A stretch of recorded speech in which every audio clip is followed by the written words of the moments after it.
जय शिवराय मित्रांनो मनरेगा योजनेच्या अंतर्गत अनुदानाच्या प्रतीक्षेत असणाऱ्या कुशल अकुशल मटेरियलचं बिल या सर्व लाभार्थ्यांसाठी एक अतिशय दिलासादायक असा अपडेट आहे।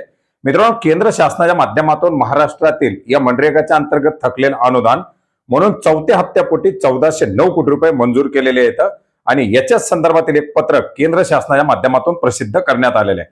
मित्रांनो, 27 फेब्रुवारी 2026 रोजी केंद्र शासनाच्या माध्यमातून SC ST आणि ओपन या तिन्ही प्रवर्गासाठी 1409 कोटी रुपयाचा निधी उपलब्ध करून देण्यासाठी मंजुरी दिलेली आहे, ज्याच्यामध्ये ओपन प्रवर्गासाठी 1128 कोटी रुपयाचा हा निधी उपलब्ध करून देण्यात आलेला आहे। स्वतः मुख्यमंत्र्यांच्या माध्यमातून सुद्धा याची माहिती देण्यात आलेली आहे। याच्या संदर्भातील एक अधिकृत पत्रक देखील काढण्यात आलेलं आहे। पाहू शकता 27 फेब्रुवारी 2026 चे हे पत्रक आहे। To pay and account officer government of India ministry of rural development.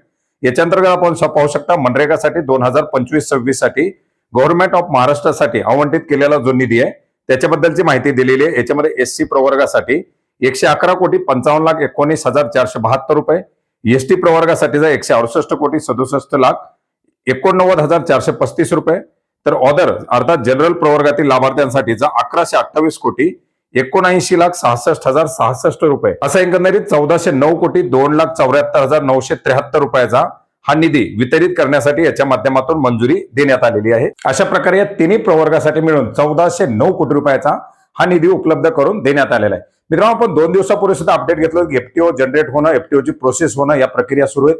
ज्या लाभार्थ्यांचं अनुदान वितरण व्हायला सुरू झाले त्यांना त्याच्या डेट देखील पडलेल्या आहेत आणि साहजिकच आता 4 मार्च पासून लाभार्थ्यांच्या खात्यामध्ये या अनुदानाचं वितरण करायला सुद्धा सुरुवात केली जाईल। यापूर्वी सुद्धा अकौशलच्या साठी 67 कोटी रुपयाचा निधी वितरित करण्यात आलेला होता। अतिशय अल्प असा निधी होता। आता हा पूर्णपणे निधी वितरित केल्यानंतर बहुतांश सर्व प्रतीक्षेत असलेले लाभार्थी अनुदान ज्यांचं वंचित राहिलेलं होतं हे सर्व याच्या अंतर्गत आता वितरित केले जातील।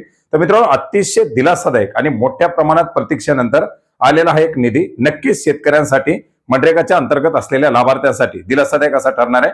मित्रांनो, अतिशय दिलासादायक असं अपडेट होतं, ज्याची माहिती आपणास नक्की उपयोग पडेल अशी आशा करतो। याच्या वितरणाच्या संदर्भातील अपडेट आपण यापूर्वी सुद्धा घेतलेले, काही लाभार्थ्यांना काही शेतकऱ्यांना सोमवारी सुद्धा याचं अनुदान क्रेडिट झालेले। आता पुढे जे अपडेट येत राहतील ते अपडेट सुद्धा आपण नक्की जाणून घेण्याचा प्रयत्न करणार आहोत। भेटूयात नवीन माहितीसह नवीन अपडेटसह। धन्यवाद।